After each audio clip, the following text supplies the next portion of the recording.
Good afternoon, sir. Where? Sir, I'm here. Okay, yeah. I'm Mahavidya from the Department of French. Do you have concrete plans for the rehabilitation of rape victims? Sorry?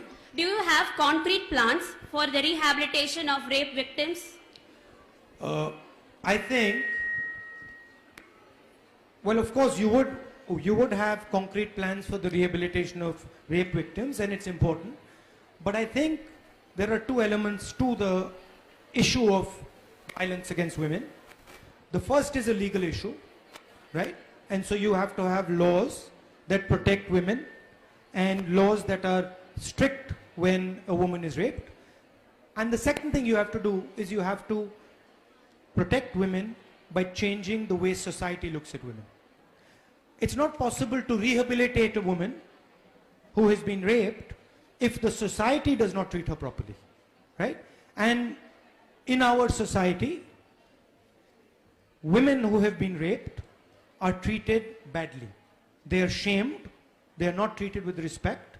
So you have to also, in addition to changing the law, in addition to protecting them legally, you also have to make sure that society treats them with respect.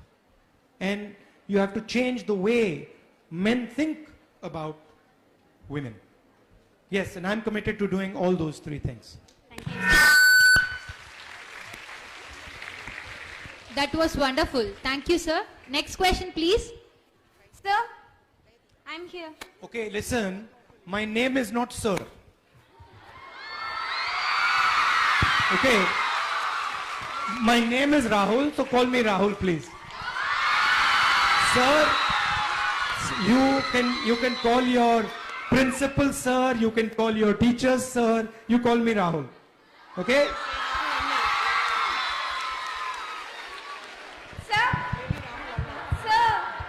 Maybe we can call him Rahul Anna. Yeah, you can call me Rahul Anna, that's good. Good afternoon, Rahul Anna. Myself Ryuma and I'm from Max department. My question is, do you have friends other than political friends? Among them, how many of your girls and they are from which fields? I have plenty of friends. I have plenty of friends who are not political. I also have some friends who are political. And then there are a lot of people who see me as their political enemy, but I view them as my political friends. And I have quite a few interests. You know me as a politician, but I have quite a few interests. And I have friends who have similar interests. So I sort of discuss those interests with them and do a lot of those things with my friends. So yes, I do have friends. Huh? What? Girlfriends. We'll leave that for another day.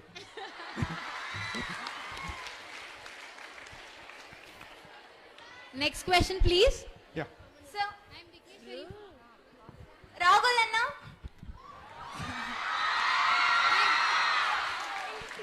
Here. Oh, there. Okay. I'll come back to you. Happy afternoon, Anna. Huh? Happy afternoon. Myself, Sri Shweta. I'm from Max department. I'm very proud and I'm very happy to see you, sir. And my question is... You said sir again. Sorry, Anna. Sorry, Anna. A lot of women harassments and suppressing is seen all over. According to you, how can a woman fight with this? No, sorry, what was the first part of your... Harassments. Harassment. I think, first of all, you as a woman should just stand up to it. And you should not step back. If someone harasses you, do not let them. And you have much more power than you think. You have large number of friends who can help you. You have the legal system that helps you. You have many, many different places you can go. So you must never step back. if somebody is harassing you, if somebody is not giving you what is your due, you have to face them and challenge them. That's the first step. I mean, what little I know of you, I don't think anybody has the guts to harass you. I think you're tough enough.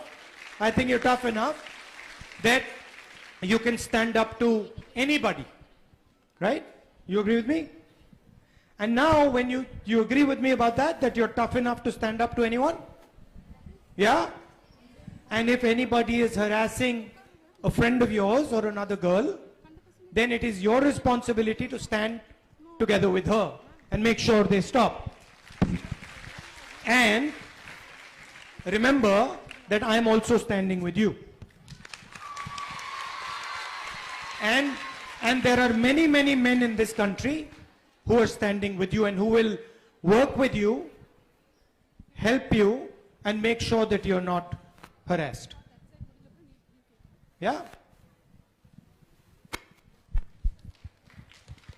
You might notice that I didn't say there are many men who will protect you. You notice that? And the reason I didn't say that is because you don't need anyone's protection. You can protect yourself.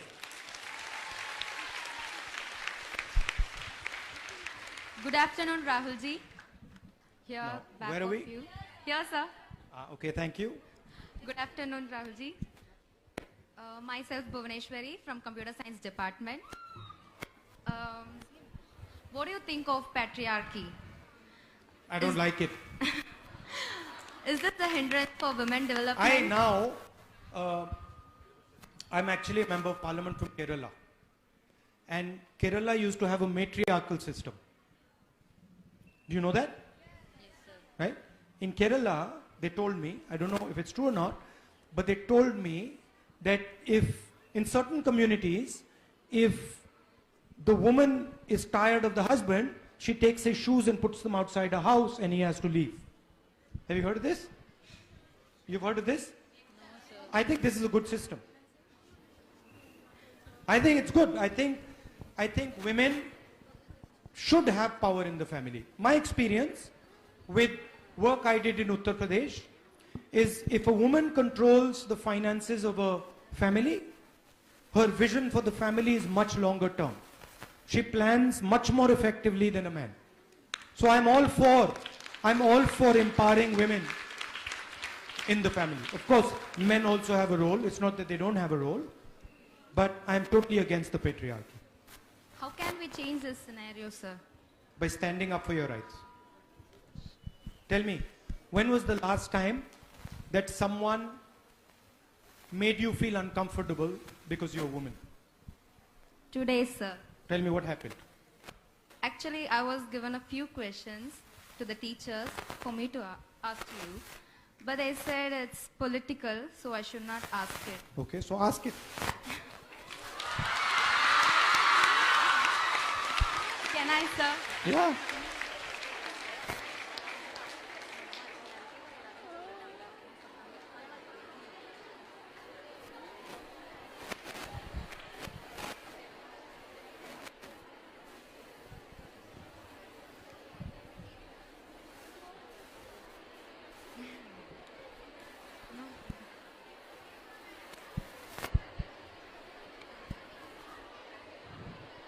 I have like some 4 questions, sir. Well, ask me one, because other people also have to ask. All Ask me right. the most difficult one. Okay. This question goes like this. Now, what can we women do considering the highly misogynistic dark age of India occurring today?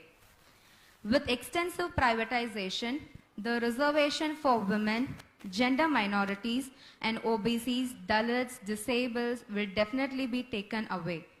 This will again create a male-dominated society where myth of meritocracy will take away our chances for upward mobilization.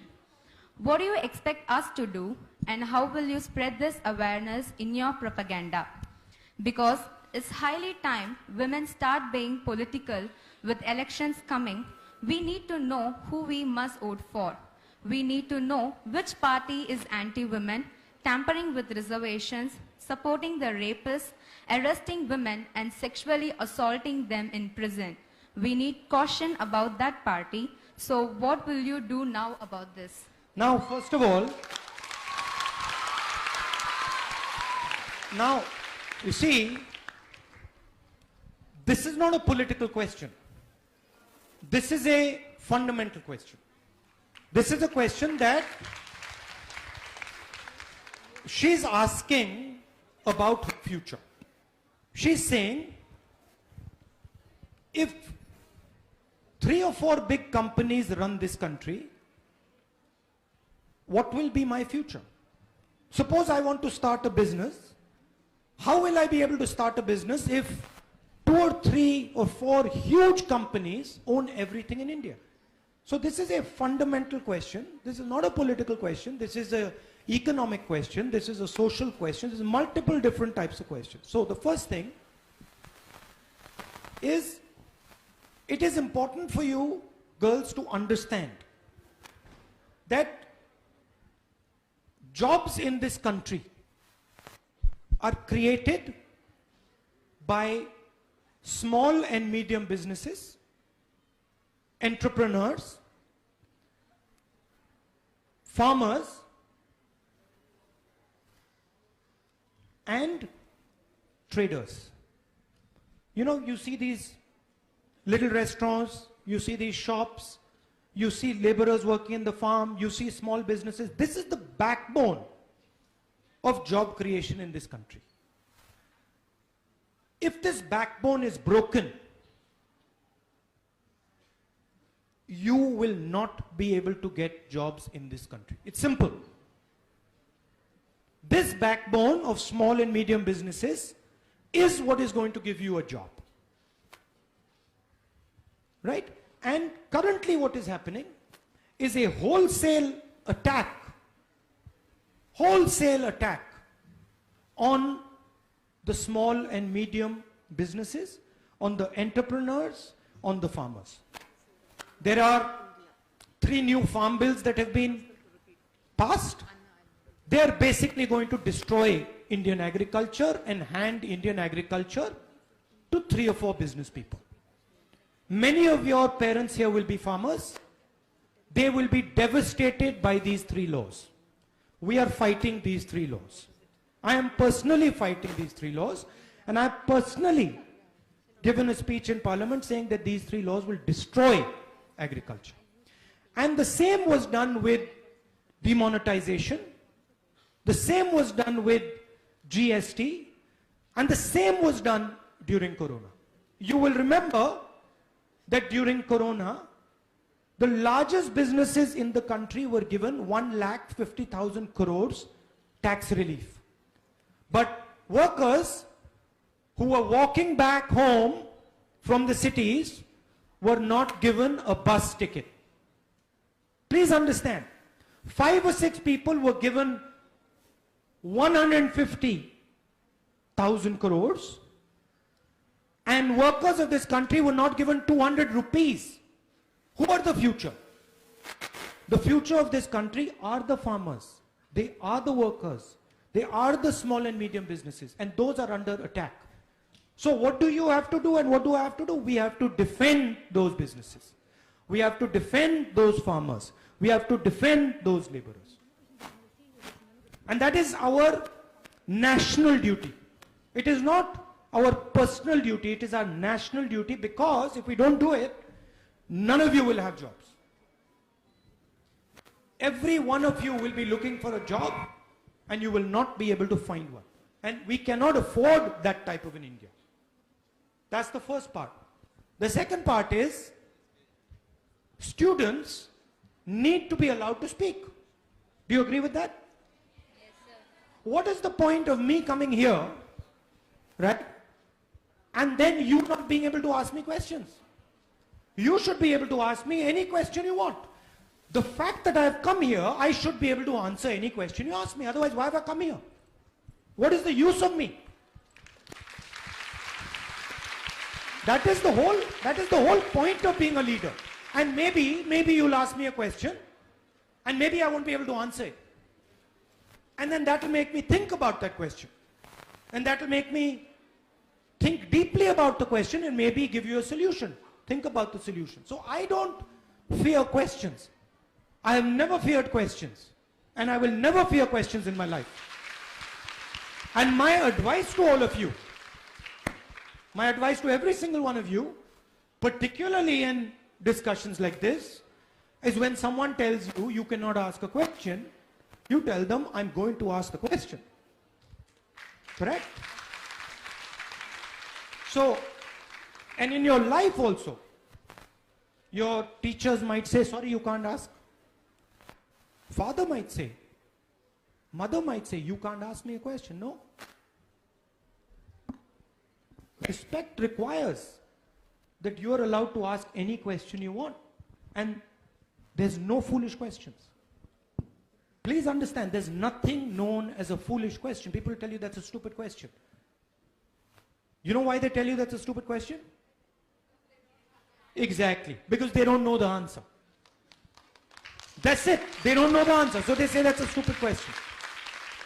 And I am interested in this country becoming successful and powerful. So we need all of you to ask all your politicians the hardest questions without any hesitation.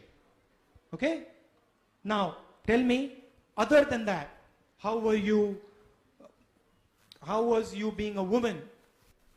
How were you discriminated against? Tell me an event in your life where something happened to you because you were a woman and that would not have happened to a man. Education, sir. Tell me. Actually, I like to join in an engineering college Okay. where it's with boys and girls.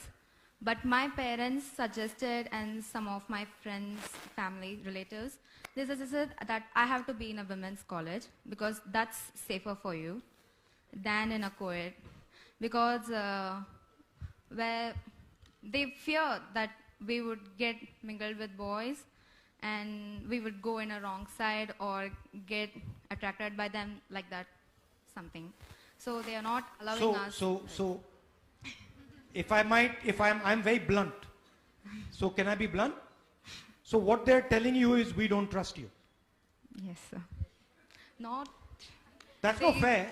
They don't even. The men's have to give them the trust, right? How much we can give them. But you should say to them that you should trust me. But You in should say to them you should situations. trust me. And my advice to you, and maybe you'll do it or you won't do it, but my advice to you is, I would like to see you as an engineer. That's how I would like to see you. Because that's what you want. Why should we make our girls study something they don't want? What is the use? Do you think you would be happier being an engineer? Yes, sir. Do you think you would be better at being an engineer? Yes, sir. So then why are we killing your potential? Why are we saying to you that no, don't do what you want to do, don't do what you can be good at, don't do what you can be world class at, do something that you don't want to do. You're going to be upset all your life. All your life you will be saying to yourself, I should have become an engineer. So, my advice, stand your ground. Yes, sir. And if you want, I'll help you. Thank you, sir. If you want, I'll speak to your parents and Thank try and you, convince sir. them. That's so kind of you. Thank you. Hi Anna, I'm at your. Hi Anna. I'm raising some difficult questions, no? No, maybe I shouldn't have said that. What do you think? Huh? You think I should have said that, or you think I should have kept quiet? I should have said that, no? I felt I should have said that, so I said it. But maybe she got a bit uncomfortable.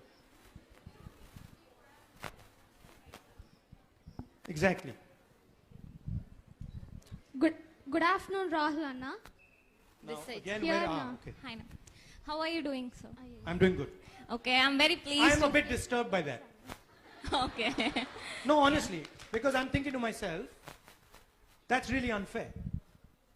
And I know then many of you girls here are thinking to yourself that that same thing happened to us.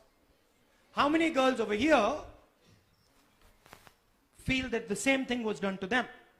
Can you show me your hands? No, don't be shy. Show me your hands.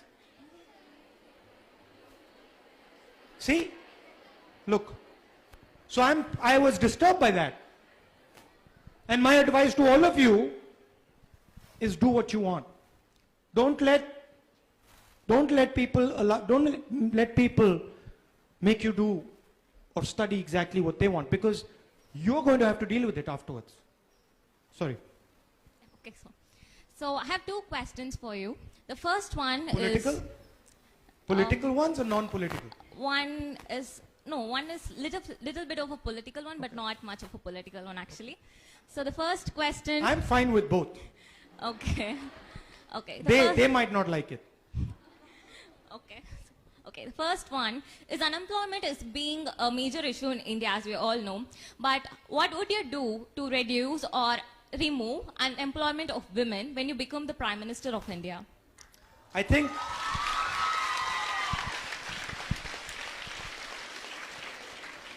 as I said, I'll explain it very simply. If you want to create jobs, the most important thing is the banking system, right? The money that the country has in the banks and who controls it. That's the most important thing. Today, largest number of jobs in India are produced by small and medium businesses, entrepreneurs. But they do not have access to the banks. The banks, majority of the money of the banks is given to 5, 10, 15 of the biggest businessmen in the country. I would move the money of the banks from the 5, 10 biggest businesses in the country to the millions of smaller and middle-sized businesses in the country. That's what I would do.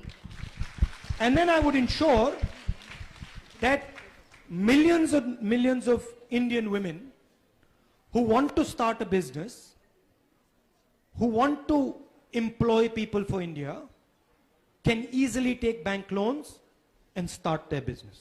That's the first thing. Second thing is, I feel that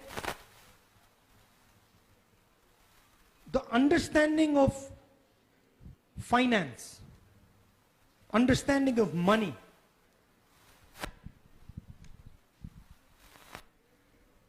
women are not taught about money.